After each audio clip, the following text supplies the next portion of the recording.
Hello everyone, आज के इस सेशन में हम पढ़ने वाले हैं हमारे chapter matter in our surrounding का एक और नया topic and that is properties of gaseous state. Previous session में हमने बात करी थी लिक्विड स्टेट की प्रॉपर्टीज की। वही जो हमारा मैटर होता है ना, वो नेचर में तीन स्टेट्स में एग्जिस्ट करता है, solid state, liquid state and gaseous state. इन तीनों ही स्टेट्स में हमने सॉलिड और लिक्विड स्टेट्स की प्रॉपर्टी ऑलरेडी डिस्कस कर ली है और अब बारी आती है गैसियस स्टेट की प्रॉपर्टीज को डिस्कस करने की। तो आज के इस सेशन में हम एंटायरली फोकस करने वाले हैं मैटर के गैसियस स्टेट पे। तो चलिए फटाफट से अपने सेशन को कर लेते हैं start. So this is Vibhuti Khare, welcome to Magnet Brains, जहाँ पे आपको सभी चैप्टर्स के वीडियो लेक्चर्स मिलने वाले हैं बिल्कुल फ्री ऑफ कॉस्ट। यानी कि मैग्नेट ब्रेन्स में आपको 2 चैप्टर्स पढ़ने के बाद किसी भी तरह का पेमेंट करने की या पैकेज परचेज करने की ज़रूरत बिल्कुल भी नहीं है, क्योंकि मैग्नेट ब्रेन्स आप सब तक पहुँचा रहा है क्वालिटी एजुकेशन बिल्कुल फ्री ऑफ कॉस्ट। तो इसी अच्छी बात से हम स्टार्ट करते हैं आज का हमारा session properties of gaseous state के साथ। अब जैसा कि हम सभी को पता है कि हमारा जो मैटर होता है वो किसका बना होता है। हमारा जो मैटर है भाई वो कंटिन्यूअस तो होता नहीं है। इसका मतलब बहुत सारे पार्टिकल्स मिलके क्या बनाते हैं, मैटर बनाते हैं। अब देखा जाए तो जो डिफरेंट गैसेस होती हैं वो गैसेस किसकी बनी होती हैं, गैसेस हैं कौन भाई, गैसेस एक स्टेट ही तो है ना मैटर का। तो मैटर हम बोल रहे हैं कि बहुत सारे पार्टिकल्स से मिलके बना है, तो डेफिनेटली जो थर्ड स्टेट है मैटर का गैसेस, वो गैसेस भी कैसी बनी होती हैं, पार्टिकल्स से ही मिलके बनी होती हैं। इसका मतलब ये है कि गैसियस स्टेट, मैटर के गैसियस स्टेट के पास जो भी प्रॉपर्टीज होंगी वो उनके पार्टिकल्स के कारण होंगी। ठीक है, तो अब हम क्या करने वाले हैं, अब हम गैसियस स्टेट की प्रॉपर्टीज के बारे में पढ़ते हैं। अब हाँ, इससे पहले कि हम इन प्रॉपर्टीज पे पहुंचे, 1-2 चीजें हैं जो मैं आपके साथ डिस्कस करना चाहती हूँ। तो देखो, जैसे कि मैंने आपको बताया है पहले भी कि सॉलिड और लिक्विड स्टेट में हम पढ़ते आ रहे हैं। इनफैक्ट हम जब मैटर के पार्टिकल्स की प्रॉपर्टीज पढ़ रहे थे, कैरेक्टरिस्टिक्स पढ़ रहे थे, उसमें मैंने आपको बताया था कि पार्टिकल्स जो होते हैं वो क्या करते हैं, एक दूसरे को अट्रैक्ट करते हैं। यानी कि मैटर के पार्टिकल्स के बीच में एक फोर्स ऑफ अट्रैक्शन होता है and that force of attraction is called cohesive force. Solids के पार्टिकल्स में भी ये कोहेसिव फोर्स लगता है, लिक्विड्स के पार्टिकल्स में भी ये कोहेसिव फोर्स लगता है और गैसेस के पार्टिकल्स में भी ये कोहेसिव फोर्स लगता है। तो आखिर डिफरेंस क्या है? डिफरेंस ये है कि सॉलिड के पार्टिकल्स के बीच में जो ये कोहेसिव फोर्स लगता है इसकी स्ट्रेंथ बहुत ज्यादा होती है। यानी कि पार्टिकल्स को कोई बहुत ही टाइटली बाउंड करके रखता है, टाइटली पकड़ के रखता है। कौन रखता है? यही फोर्स ऑफ अट्रैक्शन और कोहेसिव फोर्स, जिसके कारण इन पार्टिकल्स की, सॉलिड के पार्टिकल्स की पोजीशन क्या हो जाती है, फिक्स हो जाती है। पार्टिकल्स अपनी जगह पे रहते हैं। तो आप बोलोगे कि मैम हमने तो मैटर के पार्टिकल्स की कैरेक्टरिस्टिक्स के सेशन में ये भी पढ़ा था कि पार्टिकल्स मूव करते रहते हैं मैटर के। हाँ बिल्कुल करते रहते हैं, लेकिन आप खुद ही सोचो कि आप और आपके फ्रेंड्स, आप सभी को किसी ने एक रस्सी से कस के पकड़ के रखा हुआ है, तो क्या आप लोग यहाँ वहाँ मूव कर पाओगे? नहीं कर पाओगे। ज़्यादा से ज़्यादा क्या हो सकता है, आप अपनी ही एक फिक्स्ड पोजीशन पे क्या करो, मूव कर सको, आप वाइब्रेट कर सको। इसी तरीके का वाइब्रेशन सॉलिड के पार्टिकल्स भी कर सकते हैं। यानी कि आप और आपके फ्रेंड्स खड़े हुए हैं और आप सभी को एक रस्सी से बांध के रखा हुआ है, तो क्या होगा, आप यहां से यहां नहीं जा सकते, लेकिन हाँ आप अपनी ही जगह पे मूव कर सकते हो। इसका मतलब सॉलिड के पार्टिकल्स भी क्या करते हैं, अपनी ही फिक्स पोजीशन पे रह करके वाइब्रेट करते हैं, यहां वहां नहीं जाएंगे। हाँ, फिर इसके बाद में क्या होगा, लिक्विड स्टेट में ये जो फोर्स ऑफ अट्रैक्शन होता है इसकी स्ट्रेंथ कम हो जाती है, वीक हो जाता है। इसके कारण क्या होगा कि लिक्विड के जो पार्टिकल्स होते हैं उनको थोड़ी सी फ्रीडम मिल जाती है यहां वहां जाने की, मूव करने की। और जैसे ही पार्टिकल्स को फ्रीडम मिली, पार्टिकल्स के बीच की जो स्पेस होती है that is inter particle space, जिसको हम वॉइड्स भी कहते हैं, वो स्पेस बढ़ जाती है। सॉलिड के पार्टिकल्स में तो मूव कर ही नहीं पा रहे थे, वो बस अपनी जगह पे वाइब्रेट कर सकते थे, तो उनके बीच की जो स्पेसेस होती हैं वो क्या हो जाती हैं, बहुत ही कम हो जाती हैं। इनफैक्ट नेग्लिजिबल स्पेसेस हो जाती हैं इंटर पार्टिकल स्पेसेस, किसमें, सॉलिड के पार्टिकल्स में। लेकिन जैसे ही लिक्विड्स में पार्टिकल्स को मूव करने की फ्रीडम मिली, इंटर पार्टिकल स्पेस बढ़ गई। लेकिन हाँ, ये जो स्पेस होती है वो भी डेफिनेट होती है, यानी कि पार्टिकल्स के बीच की स्पेस जरूर बढ़ी है लेकिन फिक्स्ड है। ठीक है, ऐसा नहीं होगा कि एक पार्टिकल नॉर्थ में और दूसरा साउथ में, ये पॉसिबल नहीं होगा। तो इसका मतलब क्या है कि लिक्विड में पार्टिकल्स को फ्रीडम तो मिली है लेकिन 100% फ्रीडम नहीं मिली है।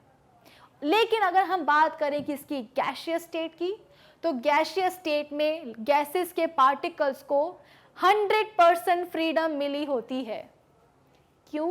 क्योंकि भाई गैसेस में जो फोर्स ऑफ अट्रैक्शन होता है, जो कोहेसिव फोर्स की हम बात करते आ रहे हैं पार्टिकल्स के, मैटर के पार्टिकल्स के बीच में, गैसियस स्टेट में इस फोर्स ऑफ अट्रैक्शन की स्ट्रेंथ वीकेस्ट होती है, लीस्ट होती है। यानी कि कोहेसिव फोर्स गैसियस स्टेट में क्या होता है? लीस्ट होता है, बहुत ही कमजोर होता है। फोर्स के कमजोर होने का मतलब क्या है कि गैस के पार्टिकल्स को पकड़ के रखने वाला कोई है ही नहीं। भाई सॉलिड के पार्टिकल्स आपस में कैसे फंसे हुए थे, कैसे क्लोजली पैक्ड थे, कैसे अपनी पोजीशन पे फिक्स्ड थे? क्योंकि एक फोर्स ऑफ अट्रैक्शन उनको अपनी तरफ पकड़ के रखा हुआ था। लिक्विड में पार्टिकल्स कैसे मूव कर पाए? क्योंकि जो अट्रैक्टिव फोर्स है उसकी स्ट्रेंथ कम हो गई थी।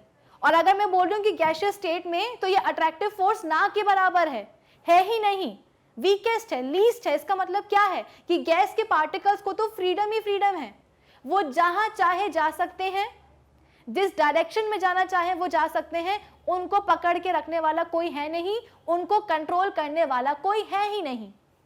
इसका मतलब क्या है कि गैस के पार्टिकल्स, गैसियस पार्टिकल अपने मन के मालिक होते हैं, उनको जहां जाना होगा वो जाएंगे, कोई उन्हें कंट्रोल नहीं कर सकता। अगर एक पार्टिकल नॉर्थ में जाना चाहता है तो दूसरा पार्टिकल साउथ में जा सकता है। लिक्विड्स के केस में ऐसा नहीं था, और सॉलिड्स में तो पार्टिकल्स मूव ही नहीं कर सकते थे, बस वो वाइब्रेट करते हैं अपनी जगह पे, फिक्स पोजीशन पे। तो गैसियस स्टेट में हम बोलते हैं कि पार्टिकल्स, एक पार्टिकल नॉर्थ में तो दूसरा साउथ में जा सकता है। और अगर एक पार्टिकल नॉर्थ में जा रहा है और दूसरा साउथ में जा रहा है तो जरा उन पार्टिकल्स के बीच की स्पेसेस के बारे में सोचो, दोनों ही पार्टिकल्स के बीच की स्पेसेस कितनी ज्यादा हो जाएंगी। इसका मतलब क्या है कि गैसियस स्टेट में गैस पार्टिकल्स के बीच की जो स्पेस होती है, इंटर पार्टिकल स्पेसेस जो होती है, वो बहुत ज्यादा होती है। लिक्विड्स के केस में ये स्पेस मॉडरेट हो रही थी, ना बहुत कम सॉलिड्स की तरह, ना बहुत ज्यादा गैसेस की तरह। लेकिन अगर हम बात करें किसकी, गैसेस की, तो गैसेस में पार्टिकल्स के बीच की स्पेसेस जो होती हैं वो बहुत ज्यादा हो जाती हैं, और ये स्पेसेस फिक्स्ड भी नहीं रहेंगी। पार्टिकल्स, अगर मैं बोलूं कि ये रहा क्या, एक गैसियस पार्टिकल, एग्जांपल मैं यहाँ पे ले रही हूं, अगर मैंने बोला ये रहा एक गैस पार्टिकल, ये रहा दूसरा गैस पार्टिकल, अभी ये दोनों तो यहाँ हैं, ठीक है। हो सकता है कि इनके बीच की जो स्पेस है वो कितनी है, 5 सेंटीमीटर है। एक सेकंड बाद पता चला कि ये पार्टिकल आ गया यहाँ और ये चला गया कहाँ, यहाँ, तो इनके बीच की जो स्पेस होगी, इंटर पार्टिकल स्पेस होगी, वो देखो कितनी ज्यादा हो जाएगी। तो इंटर पार्टिकल स्पेस गैस के पार्टिकल्स के बीच में बहुत ज्यादा होती हैं, और वो फिक्स्ड भी नहीं होंगी, कभी भी कहीं भी चेंज हो सकती हैं। अब अगर आपको ये सारी बातें समझ में आ गई होंगी तो अब आपके लिए गैसियस स्टेट की प्रॉपर्टीज को पढ़ना बिल्कुल भी मुश्किल नहीं होगा।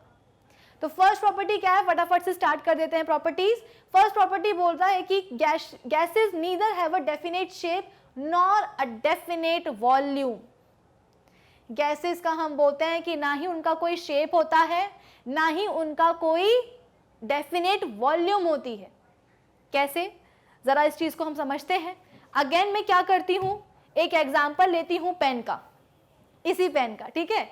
इस पेन का शेप मुझे कैसा दिख रहा है भाई, इस पेन का शेप मुझे दिख रहा है सिलेंड्रिकल। आप बोलोगे कि मैम हम तो गैसेस पढ़ रहे हैं, गैसियस स्टेट पढ़ रहे हैं, आप हमें सॉलिड स्टेट क्यों पढ़ा रही हो? मैं आपको कंपैरेटिवली पढ़ाने की कोशिश कर रही हूं ताकि आपको समझ में आए कि गैसेस का कोई डेफिनेट शेप या उसकी वॉल्यूम क्यों नहीं होती। तो देखो यहाँ पे हम बोल रहे हैं कि मेरे पास एक पेन है, ये वाला पेन है, और इस पेन का शेप मुझे क्या दिख रहा है, सिलेंड्रिकल शेप दिख रहा है। अब ये क्या है, ये एक सॉलिड है, पेन मेरा सॉलिड है, डेफिनेटली इसके पास क्या होने वाले हैं, बहुत सारे छोटे छोटे पार्टिकल्स होने वाले हैं। लेकिन जरा इन पार्टिकल्स को आप क्लोजली ऑब्जर्व करो तो आपको समझ में आएगा कि इस पेन के जो पार्टिकल्स हैं वो कितने ज्यादा, एक आप बोल सकते हो कि प्रॉपर अरेंजमेंट में प्रेजेंट है, प्रॉपरली अरेंज्ड है ना।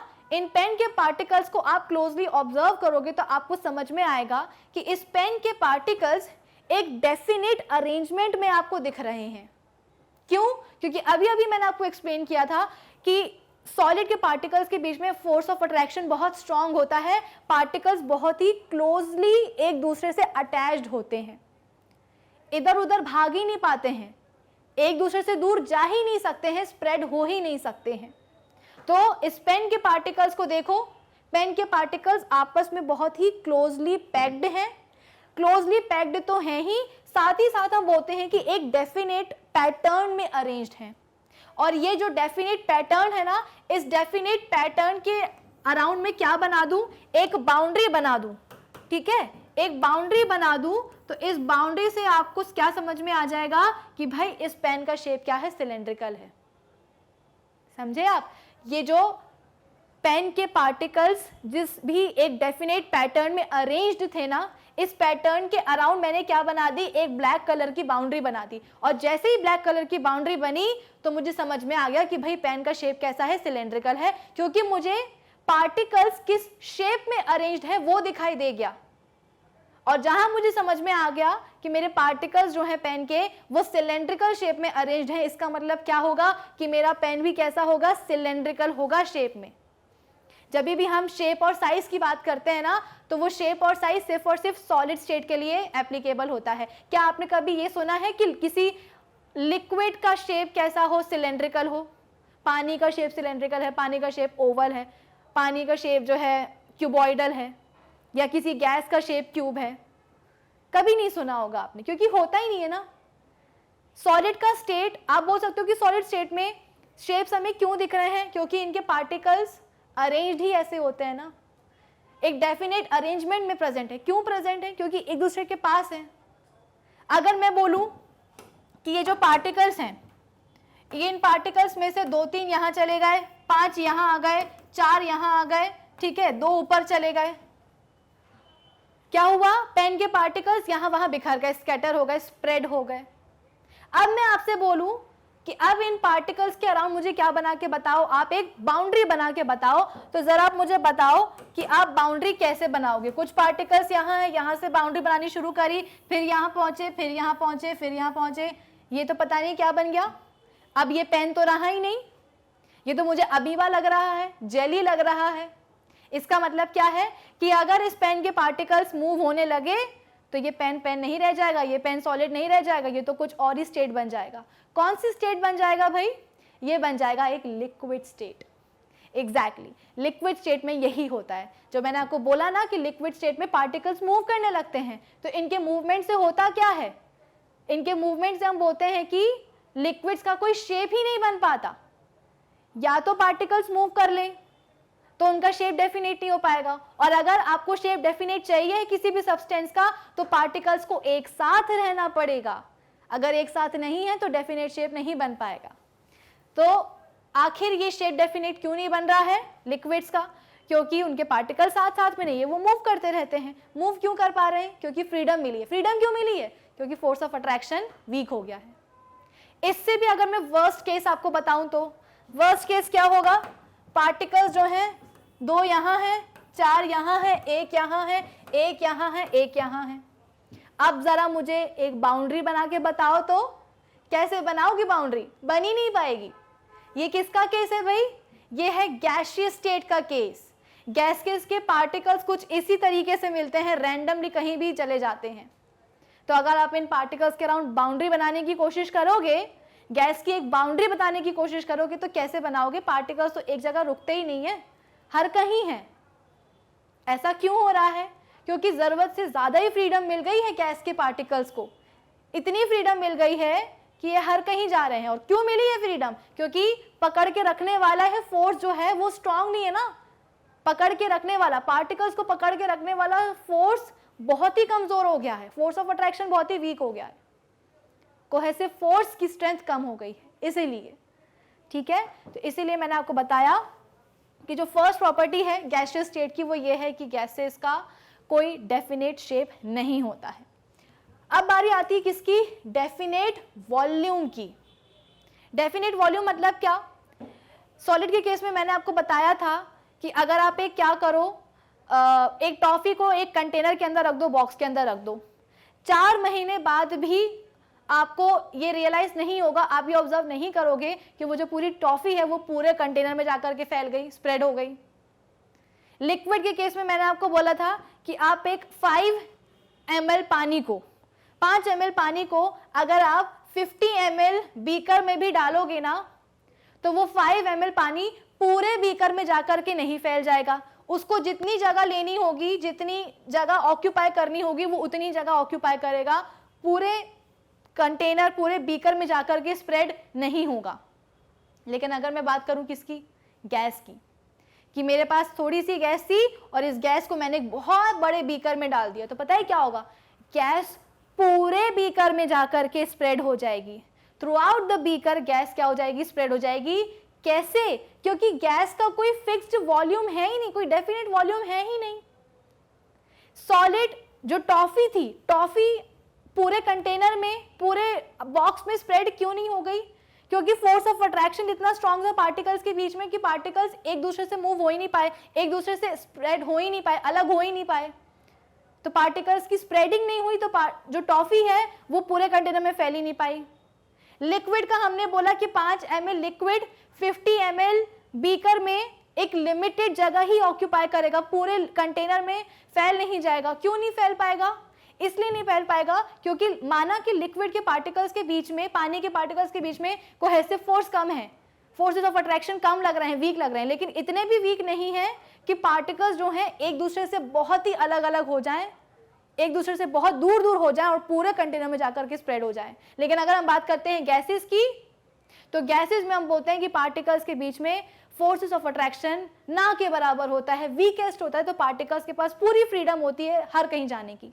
तो इसलिए पार्टिकल्स क्या करेंगे, थ्रू आउट द आप बोल सकते हो कि वॉल्यूम ऑफ द कंटेनर पूरे में फैल जाएंगे और कंटेनर को क्या करेंगे, कंप्लीटली फिल कर देंगे। तो यहाँ पे हमने एक साथ 3 प्रॉपर्टीज पढ़ ली। डेफिनेट शेप तो होने से रहा गैसेस का, डेफिनेट वॉल्यूम भी नहीं होती है, और ना ही, और एक पॉइंट और यहाँ पे, एक प्रॉपर्टी और है यहाँ पे कि गैसेस क्या करती हैं, जिस भी कंटेनर में आप उन्हें रखोगे उस कंटेनर को कंप्लीटली फिल कर देंगी। लिक्विड्स भी कंटेनर को फिल करते हैं लेकिन कंप्लीटली नहीं, जितनी वॉल्यूम उनकी होगी उतनी ही रहेगी। 5 ml पानी को 50 ml कैपेसिटी के बीकर में डालोगे तो पानी की कैपेसिटी 5 ml ही रहेगी, बढ़ के 50 ml नहीं हो जाएगी। लेकिन गैसेस के साथ ऐसा नहीं है, वॉल्यूम फिक्स्ड नहीं है, जिस भी कंटेनर में डालोगे पूरे कंटेनर को क्या कर देगी, वो फिल कर देगी। ठीक है, चलो अब इसके बाद में नेक्स्ट प्रॉपर्टी क्या है, gases have maximum fluidity and least rigidity. एक बात बताओ भाई, रिजिडिटी क्या होती है, रिवाइज कर लेते हैं ना। रिजिडिटी मतलब ये होता है कि कोई भी सब्सटेंस अपने नेचुरल शेप को क्या करे, मेंटेन करे जब उसके ऊपर एक एक्सटर्नल फोर्स अप्लाई हो। सॉलिड्स अपना जो नेचुरल शेप होता है वो बहुत अच्छी तरीके से मेंटेन कर लेते हैं जब भी उनके ऊपर कोई एक्सटर्नल फोर्स अप्लाई होता है। इस पेन को अगर मैं खींचने की कोशिश करूं, ये पेन क्या है, एक सॉलिड है, अगर मैं इस पेन को खींचने की कोशिश करूंगी तो भी मेरा ये पेन जो है ना खींच के लंबा नहीं हो जाएगा और फ्लैट नहीं हो जाएगा, रोटी के समान स्केल नहीं बन जाएगा मेरा इस पेन का। क्यों? क्योंकि सॉलिड अपने शेप को, ये पेन अपने शेप को, सिलेंड्रिकल शेप को मेंटेन कर रहा है, फोर्स लगाने पर भी अपना शेप चेंज नहीं कर रहा। क्यों? क्योंकि पार्टिकल्स के बीच में फोर्सेस ऑफ अट्रैक्शन बहुत स्ट्रांग है। मैं चाहती हूं कि पार्टिकल्स खींच जाएं, एक दूसरे से दूर दूर हो जाएं, लेकिन फिर भी मैं नहीं कर पा रही हूं क्योंकि पार्टिकल्स के बीच में फोर्सेस ऑफ अट्रैक्शन बहुत स्ट्रांग है। लिक्विड्स के केस में क्या होता है, लिक्विड्स में तो हम बोलते हैं कि फोर्सेस ऑफ अट्रैक्शन वीक पड़ जाते हैं, तो पार्टिकल्स मूव करने लगते हैं, और जैसे ही वो मूव करते हैं तो उनको किसी भी कंटेनर में आप डाल दो, लिक्विड्स अपने आप को उस कंटेनर की वॉल के हिसाब से, उस कंटेनर की शेप के हिसाब से खुद को अलाइन कर लेते हैं। सिलेंडर में डालोगे तो लिक्विड्स का शेप सिलेंड्रिकल हो जाएगा, एक स्फीयर में डालोगे तो लिक्विड्स का शेप क्या हो जाएगा, स्फीयर हो जाएगा, एक क्यूब में डालोगे तो लिक्विड्स का शेप क्या हो जाएगा, क्यूब हो जाएगा, क्योंकि जो इंटर पार्टिकल फोर्सेस जो होते हैं वो कमजोर हो जाते हैं। और अगर हम गैसेस की बात करें तो गैसेस में तो आप देख ही सकते हो, गैसेस में तो इंटर पार्टिकल फोर्सेस, या बोल सकते हो कि जो फोर्सेस ऑफ अट्रैक्शन है, कोहेसिव फोर्स है, वो तो वीकेस्ट होता है, सबसे ही कम स्ट्रेंथ होती है। तो क्या होगा, क्या गैसेस का कोई, जैसे कि हमने बोला कि डेफिनेट शेप है ही नहीं गैसेस का, तो क्या जब कोई शेप है ही नहीं तो आप कोई गैसेस उसको मेंटेन कैसे करेगी? मेंटेन तो उसी को किया जाता है ना कि जो होगा, सॉलिड के पास स्टेट है एक शेप है तो वो उसको मेंटेन कर रहा है, लिक्विड के पास कोई शेप है नहीं तो वो उसको मेंटेन क्या करेगा। सिमिलरली गैसेस के पास भी कोई शेप होता ही नहीं है, जिस भी कंटेनर में डालोगे वही शेप हो जाएगा, तो मेंटेन क्या होगा। इसीलिए हम बोलते हैं कि रिजिडिटी, जो हमारे गैसेस जो होती है उनकी रिजिडिटी लीस्ट होती है, ठीक है। फिर इसके बाद में हम बात करते हैं कि इसकी मैक्सिमम फ्लूइडिटी की। फ्लूइडिटी मतलब क्या होता है, फ्लो करने की टेंडेंसी, फ्लो करने की जो टेंडेंसी होती है उसको हम फ्लूइडिटी कहते हैं। एग्जाम्पल, सॉलिड स्टेट में हमने पढ़ा था, एक पानी, सपोज आपके पास क्या है, एक बॉटल है, उस बॉटल में पानी है और आप पानी को क्या कर रही हो, नीचे रखे हुए ग्लास में आप डाल रहे हो। तो जब आप पानी को डालोगे तो एक साथ पूरा का पूरा पानी आपके ग्लास में नहीं आ जाएगा, थोड़ा सा पानी ग्लास में रहेगा, थोड़ा पानी हवा में रहेगा, थोड़ा पानी बॉटल में रहेगा। वही अगर मैं एक बात करूं कि इसकी बॉल की, एक बॉल को अगर आप ऊपर से ग्राउंड पे फेंक रहे हो तो पूरी की पूरी बॉल एक साथ नीचे आ जाएगी। भाई बॉल क्या है, बॉल एक मैटर ही तो है ना, तो मैटर के पास क्या होंगे, बहुत सारे पार्टिकल्स होंगे, बॉल के पास भी बहुत सारे पार्टिकल्स होंगे और ये सारे पार्टिकल एक साथ नीचे ग्राउंड पर आ जाएंगे जैसे ही मैं बॉल को थ्रो करूंगी। ऐसा नहीं होगा कि 4 पार्टिकल्स हवा में रह गए, 4 आपके हाथ में रह गए, बाकी के बचे हुए नीचे आ गए। लेकिन हाँ, लिक्विड्स के केस में ऐसा होता है। क्यों? क्योंकि सॉलिड्स में पार्टिकल्स के बीच में फोर्स ऑफ अट्रैक्शन इतना स्ट्रांग होता है कि पार्टिकल्स एक दूसरे से दूर जा ही नहीं पाते हैं, एक दूसरे से अलग हो ही नहीं पाते हैं। उनका मानना ये होता है कि जाएंगे तो साथ में जाएंगे वरना कोई नहीं जाएगा। तो जब आप बॉल को थ्रो करोगे तो सॉलिड के सारे पार्टिकल्स, बॉल के सारे पार्टिकल्स एक साथ नीचे आएंगे। लेकिन लिक्विड्स के केस में ऐसा नहीं होता है, पार्टिकल्स के बीच में फोर्सेस ऑफ अट्रैक्शन वीक होते हैं, तो पार्टिकल्स एक दूसरे से दूर दूर जा सकते हैं, बहुत ज्यादा नहीं लेकिन जा सकते हैं, जिसकी वजह से पानी क्या करता है, फ्लो करता है। लिक्विड्स क्या करते हैं, फ्लो करते हैं, और इसी फ्लो करने की टेंडेंसी को हम फ्लूइडिटी कहते हैं। तो लिक्विड्स के पास क्या होती है, फ्लूइडिटी होती है। लिक्विड्स को हम क्या कहते हैं, फ्लूइड कहते हैं। तो क्या गैसेस भी फ्लूइड होंगी?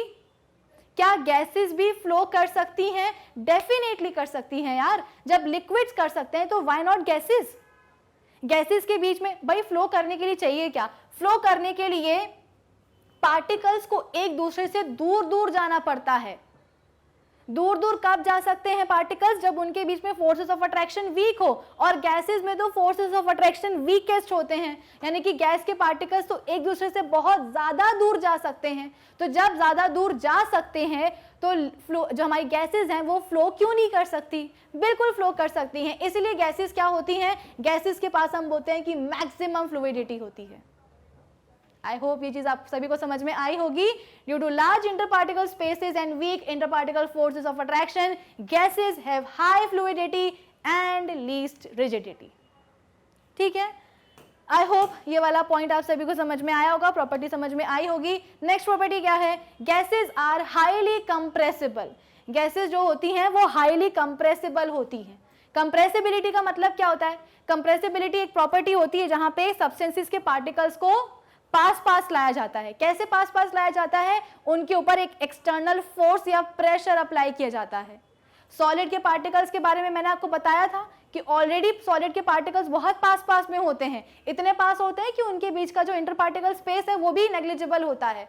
तो अगर आप सॉलिड को और कंप्रेस करना चाहोगे भी, इस पेन को अगर मैं कंप्रेस करना चाहूंगी भी, तो ये पेन कंप्रेस होकर के एक बॉल नहीं बन जाएगा, एक स्फीयर नहीं बन जाएगा, ये ऐसा का ऐसा रहने वाला है, क्योंकि फर्दर पार्टिकल्स को पास लाने का स्कोप ही नहीं है, पार्टिकल्स ऑलरेडी पास पास में हैं।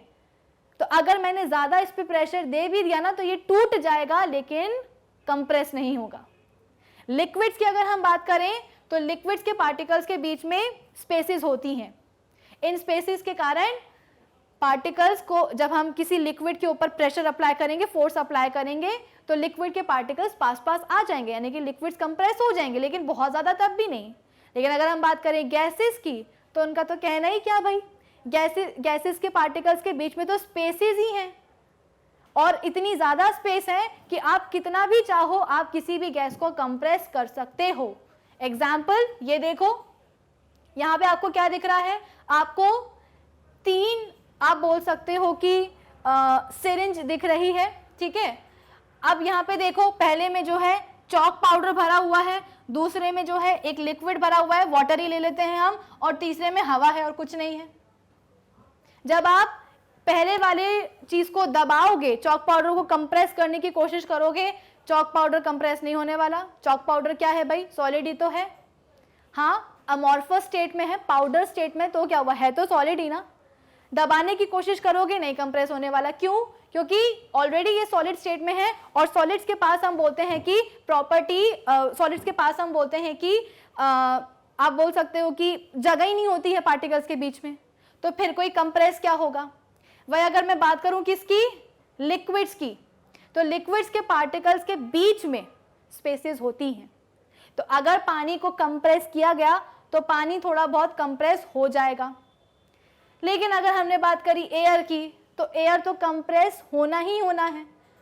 कंप्रेस होने के लिए क्या चाहिए है, पार्टिकल्स के बीच में स्पेसेस चाहिए हैं, और एयर के पार्टिकल्स के बीच में बहुत स्पेस होती है, गैसेस के पार्टिकल्स के बीच में बहुत स्पेसेस होती हैं, इसीलिए कंप्रेस हो जाती हैं। भाई गैसेस को कंप्रेस करने का तो बेस्ट एग्जांपल हमारे घरों में ही प्रेजेंट है। क्या आप सभी के घर में एलपीजी सिलेंडर है? उस सिलेंडर में भरा क्या होता है, उस सिलेंडर में गैस ही होती है, लेकिन कंप्रेस्ड फॉर्म में होती है। पेट्रोलियम गैस प्रेजेंट होती है एलपीजी सिलेंडर में, जिसको क्या होता है, कंप्रेस करके लिक्विड बना दिया जाता है, और वो लिक्विफाइड पेट्रोलियम गैस कहलाती है। तो एलपीजी का फुल फॉर्म क्या है भाई, लिक्विफाइड पेट्रोलियम गैस। गैस को इतना कंप्रेस किया कि वो लिक्विड बन गई और सिलेंडर में पैक करके आपको दे दी, और आप उसकी हेल्प से कुकिंग कर लेते हो, फ्यूल की तरह यूज करते हैं। हॉस्पिटल्स में जो इतने लंबे लंबे ऑक्सीजन के सिलेंडर्स आते हैं, उन सिलेंडर्स में होता क्या है, ऑक्सीजन ही तो होती है, कंप्रेस्ड स्टेट में होती है, कंप्रेस्ड फॉर्म में दे करके पैक कर देते हैं सिलेंडर में और हॉस्पिटल्स में भेज देते हैं, डिलीवर कर देते हैं। आजकल तो गाड़ियां भी जो नेचुरल गैस है उन पर चलती है, नेचुरल गैस को कंप्रेस कर दिया जाता है, that is compressed natural gas, CNG पे गाड़ियां चलने लगी हैं। तो गैसेस हाईली कंप्रेसिबल होती हैं, ठीक है। सॉलिड्स तो इनकंप्रेसिबल होते हैं। स्पंज का एग्जांपल मत ले लेना कि मैम स्पंज भी तो पिचक जाता है, उसको अगर हमने प्रेस किया तो स्पॉन्ज क्या हो जाता है, बिल्कुल पिचक जाता है। स्पॉन्ज के चिपकने की या दबने की, कंप्रेस होने की बात अलग होती है। क्यों? क्योंकि स्पॉन्ज में छोटे छोटे से एयर पार्टिकल्स होते हैं, एयर होल्स होते हैं, उन होल्स में एयर ट्रैप्ड होती है, तो जैसे ही आप दबाते हो ना, उन होल से एयर बाहर निकल आती है, और स्पंज क्या हो जाता है, पिचक जाता है, कंप्रेस हो जाता है, वो अलग चीज है। तो आई होप ये वाली प्रॉपर्टी सभी को समझ में आई होगी। नेक्स्ट प्रॉपर्टी क्या है? नेक्स्ट प्रॉपर्टी है गैसेस एक्सर्ट प्रेशर। गैसेस को आप जिस भी कंटेनर में रखोगे, जहां भी रखोगे, गैस के जो पार्टिकल्स होते हैं वो क्या करते हैं, वहां पे प्रेशर एक्सर्ट करते हैं। बेस्ट एग्जांपल बताऊं मैं आपको, हम सभी क्या करते हैं, बर्थडे पार्टीज में बलून फुलाते हैं। बलून फुलाते फुलाते क्या होता है, अगर कभी ज्यादा हवा भर दी तो बलून फट जाता है। क्यों फट जाता है बलून भाई? हवा ही तो भर रहे हैं। हवा ने ऐसे क्या करा कि बलून को ब्लास्ट ही करा दिया, उसको बर्स्ट ही करा दिया। एक्चुअली हवा जो आप बलून के अंदर भरते हो ना, हवा में क्या होता है भाई, उसके पार्टिकल्स होते हैं, और ये पार्टिकल्स क्या करते हैं, बलून की दीवार पे, देखो गैस के जो पार्टिकल्स होते हैं ना, वो कंटिन्यूअसली मूव करते रहते हैं, हर कहीं मूव करते रहते हैं। तो यहाँ गए, यहाँ पे क्या किया, बलून की वॉल को जो है ना स्ट्राइक किया, धक्का दिया, यहाँ गए यहाँ धक्का दिया, यहाँ गए यहाँ धक्का दिया, यहाँ गए यहाँ धक्का दिया। अब जितनी ज्यादा गैस भरते जाओगे, आप जितनी ज्यादा हवा भरते जाओगे बलून में, उतने ही ज्यादा गैस या हवा के पार्टिकल्स बलून में आते जाएंगे। जितने ज्यादा पार्टिकल्स होंगे, उतने ही ज्यादा पार्टिकल्स क्या करेंगे, बलून की दीवार पे स्ट्राइक करेंगे, उसको धक्का मारेंगे। और अगर बहुत ज्यादा ही हवा भर दी या बहुत ज्यादा ही गैस भर दी तो क्या होगा, पार्टिकल्स इतना ज्यादा दीवार पे, बलून की वॉल पे धक्का मारेंगे, स्ट्राइक करेंगे कि बलून क्या हो जाएगा, बर्स्ट हो जाएगा। आई होप आप इस बात को समझ रहे होंगे कि गैसेस क्या करती हैं, प्रेशर एक्सर्ट करती हैं। जिस भी कंटेनर में आप उसे रखोगे, क्या होगा, उस कंटेनर की वॉल्स पे गैसेस क्या करेंगी, प्रेशर एक्सर्ट करेंगी। गैसेस प्रेशर एक्सर्ट करती कैसे हैं, क्योंकि गैसेस या एयर के पास क्या होते हैं, पार्टिकल्स होते हैं, और ये पार्टिकल्स रैंडमली मूव करते रहते हैं, रैंडम मोशन में होते हैं, और क्या करेंगे, मूव करते करते जिस भी कंटेनर में रखा गया है उस कंटेनर की वॉल को धक्का मारेंगे, पुश करेंगे, कोलाइड करते रहते हैं। और इसी वजह से क्या होता है कि वॉल पे, कंटेनर की वॉल पे या बलून की वॉल पे बहुत प्रेशर आ जाता है, और इस प्रेशर के कारण बलून फट जाता है, बर्स्ट हो जाता है। तो ये कुछ बेसिक प्रॉपर्टीज थी किसकी, गैसेस के गैसियस स्टेट की। आई होप सभी प्रॉपर्टीज आपको समझ में आई होंगी। अब देख लो ये क्या है भाई, यहाँ पे हमें एक चार्ट दिखाई दे रहा है और इस चार्ट में तीनों ही जो स्टेट्स ऑफ मैटर हैं, लिक्विड, सॉलिड, लिक्विड और गैस, तीनों की ही प्रॉपर्टीज को क्या किया गया है, कंपैरेटिवली समझाया गया है। जैसे पार्टिकल का अरेंजमेंट आप देख रहे हो कि यहाँ पे कैसा हो रहा है, एक फिक्स्ड पैटर्न में अरेंज होते हैं पार्टिकल्स। यहाँ पे पार्टिकल्स का अरेंजमेंट बहुत ज़्यादा फिक्स होता नहीं है। गैसेस में तो हम बोलते हैं कि पार्टिकल्स हर कहीं जाते हैं, ठीक है। फिर इसके बाद में फोर्सेस ऑफ अट्रैक्शन की बात करें तो सॉलिड में स्ट्रॉन्गेस्ट होता है, लिक्विड में सॉलिड से वीकर होता है, और हम बात करें गैसेस की तो गैसेस में तो वीकेस्ट होता है फोर्सेस ऑफ अट्रैक्शन। फिर इसके बाद में मोशन की बात करें पार्टिकल्स की तो पार्टिकल्स सिर्फ अपनी जगह पे सॉलिड्स में वाइब्रेट कर सकते हैं, मूव नहीं कर सकते हैं। क्यों? क्योंकि फोर्सेस ऑफ अट्रैक्शन स्ट्रांग है ना, पार्टिकल्स को पकड़ के रखा हुआ है, इतने टाइटली पैक्ड है पार्टिकल्स कि वो कहीं जा ही नहीं सकते हैं, बस अपनी जगह पे रह करके वाइब्रेट कर पाते हैं। यहाँ पे पार्टिकल्स मूव कर सकते हैं और यहाँ पे तो पार्टिकल्स हर डायरेक्शन में जा सकते हैं, कोई रोकने टोकने वाला नहीं है। शेप हम बोलते हैं कि यहाँ पे कैसा होता है, फिक्स्ड होता है। यहाँ पे कोई शेप फिक्स्ड नहीं होता है और जो लिक्विड है वो अपने कंटेनर के ही शेप को ले लेता है। और यहाँ पे हम बोलते हैं कि गैसेस में भी उनका कोई फिक्स्ड शेप नहीं होता है, जिस कंटेनर में रखोगे वही शेप बन जाएगा उनका भी। फिर इसके बाद में क्या सॉलिड्स को आप कंप्रेस कर सकते हो? नहीं। लिक्विड्स को क्या आप कंप्रेस कर सकते हो? कर सकते हो, लेकिन बहुत कम, सो आप नेग्लिजिबल मान सकते हो। गैसेस को आप इजीली कंप्रेस कर सकते हो। फिर इसके बाद में एक्सपेंशन वाला पॉइंट अगर आप चाहो तो आप छोड़ सकते हो, नहीं याद हो रहा है तो वो उसको रहने दो, आप सिर्फ इन पॉइंट्स पे फोकस करना। इनफैक्ट हमने इतनी ज़्यादा चीज़ें पढ़ ली हैं, इतनी ज़्यादा प्रॉपर्टीज़ पढ़ ली हैं कि हम इस पर्टिकुलर चार्ट से ज़्यादा भी प्रॉपर्टीज़ को आपस में कंपेयर कर सकते हैं। तो आई होप आज के सेशन की सभी बातें जो है आपको समझ में आ गई होगी। मैं जो है आपको फटाफट से एक क्विक रिवीजन करवा देती हूँ। सबसे पहले हमने पढ़ा था कि गैसेस का कोई ना ही डेफिनेट शेप होता है, ना ही कोई डेफिनेट वॉल्यूम होती है, एंड द रीजन इज कि इंटरमॉलिक्यूलर स्पेसेस और यू कैन से पार्टिकल्स के बीच में जो स्पेसेस होते हैं वो इतने वीक होते हैं कि पार्टिकल्स के ऊपर किसी का कंट्रोल ही नहीं रहता है। पार्टिकल्स को जहाँ जाना चाहे वो पार्टिकल्स जा सकते हैं, रैंडमली मूव करते हैं गैसेस के पार्टिकल्स। Is that clear? और इसी रैंडम मोशन के कारण पार्टिकल्स के बीच में जो स्पेसेस होती हैं, इंटर पार्टिकल स्पेसेस, वो बहुत ज़्यादा होती हैं। यानी कि लिक्विड्स में तो हम बोल रहे थे कि एक पार्टिकल नॉर्थ में है तो दूसरा पार्टिकल साउथ में नहीं हो सकता, लेकिन हाँ गैसियस स्टेट में हम बोल सकते हैं कि गैसेस का एक पार्टिकल अगर नॉर्थ में है तो दूसरा साउथ में जा सकता है, क्योंकि उनको पकड़ के रखने वाला कोई है ही नहीं ना। जो फोर्सेस ऑफ अट्रैक्शन है, जो कोहेसिव फोर्स हैं, वो इतने ज़्यादा वीक हो चुके हैं कि पार्टिकल्स आउट ऑफ कंट्रोल हो गए हैं। वो जहाँ जाना चाहें वो जा सकते हैं, रेंडमली मूव कर सकते हैं। सॉलिड्स में तो इतने ज़्यादा होते हैं कि पार्टिकल्स की पोजीशन तक फिक्स हो जाती है और वो बेचारे अपनी पोजीशन से मूव तो करना बहुत दूर की बात है, वो सिर्फ अपनी जगह पे वाइब्रेट कर सकते हैं। Is that clear?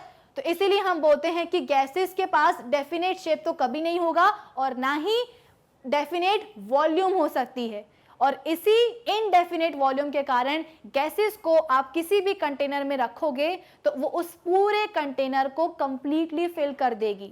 भले ही आपने स्मॉल क्वांटिटी ऑफ गैस ली हो और उसको एक बड़े से वेसल में डाल के रखा हो, उस पूरे बड़े से वेसल को क्या करेगी? गैस कंप्लीटली फिल कर देगी। कैसे? उसके पार्टिकल्स जो हैं दूर दूर हो जाएंगे, स्प्रेड हो जाएंगे एक दूसरे से। ठीक है, आई होप ये तीनों प्रॉपर्टीज आप सभी को समझ में आ गई होंगी। अब हम बात करते हैं किसकी? नेक्स्ट प्रॉपर्टी की, कि gases have maximum fluidity and least rigidity. Gases of course flow कर सकती हैं। फ्लो करने के लिए चाहिए क्या होता है भाई? फ्लो करने के लिए हम बोलते हैं कि पार्टिकल्स को दूर दूर होना पड़ता है। जब पार्टिकल्स के बीच में फोर्सेस ऑफ अट्रैक्शन कम होंगे तब पार्टिकल्स एक दूसरे से दूर दूर जा सकेंगे, स्प्रेड हो सकेंगे। तो यहाँ पे हम बोलते हैं कि गैसेस के जो पार्टिकल्स होते हैं वो फ्लो कर सकते हैं, एक दूसरे से दूर दूर जा सकते हैं और बहुत ज़्यादा दूर जा सकते हैं, इसलिए इनके पास मैक्सिमम फ्लूइडिटी होती है। रिजिडिटी की बात कहाँ से आ गई भाई? जब उनका कोई शेप ही नहीं है तो उस शेप को मेंटेन कोई कैसे करेगा? ठीक है, फिर इसके बाद में नेक्स्ट पॉइंट क्या है? हाईली कंप्रेसिबल है। भाई पार्टिकल्स के बीच में स्पेसेस होनी चाहिए कंप्रेस होने के लिए। तो कंप्रेसिबिलिटी में होता क्या है? सब्सटेंस के पार्टिकल्स को पास पास लेकर के आना, इतने पास लेकर के आना कि उनके बीच की स्पेसेस ही खत्म हो जाए। तो सॉलिड्स के केस में तो स्पेसिस होती ही नहीं, तो खत्म क्या होगी, ऑलरेडी पार्टिकल्स बहुत पास होते हैं।